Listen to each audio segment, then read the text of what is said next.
करावंच लागेल।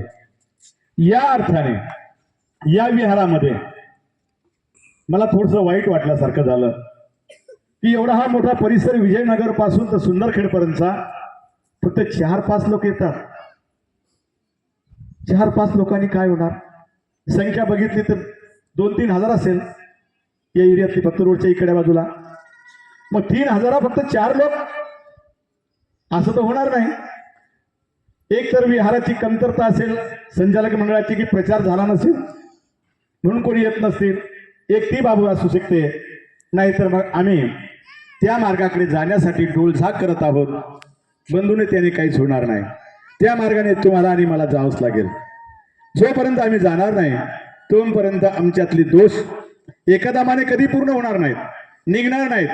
पण थोड्या थोड्या धीम्य गतीने का होईना माझी बोलण्याची, चालण्याची, बसण्याची ढब बदलू शकते। कारण संगत सतंग समागम होंतु, मला संगतीचा गुण लागला पाहिजे, तेव्हाच मला निर्वाणाची प्राप्ती होऊ शकते। आणि निर्वाणाची प्राप्ती करण्यासाठीच आपल्या धम्म धारण करावं लागेल। या बुलढाण्याचं चित्र, बुलढाणा शहराचं चित्र 3 वर्षापासून बदलून गेलेलं आहे।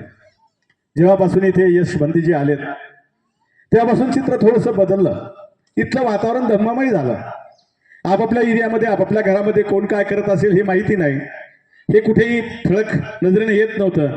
1-2 विहारांची नावं घेतली तर एक आमचं मैत्री होतं, जेव्हा मी या ठिकाणी होतो तेव्हा खूप कार्यक्रम चालायचे। त्याच्यानंतर एक लिंबणी नगर मधलं विहार आहे, तिकडे कार्यक्रम चालत होते।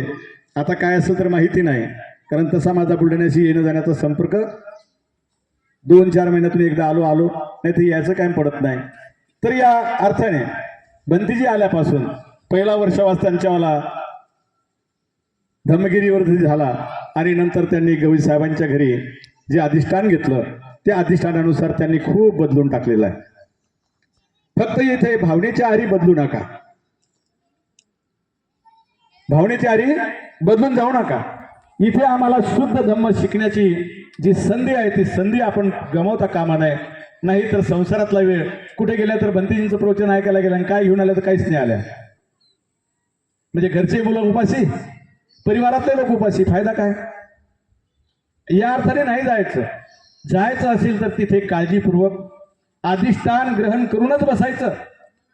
10-12 मिनिटं तुम्हाला काही जास्त सांगण्याची गरज नाही।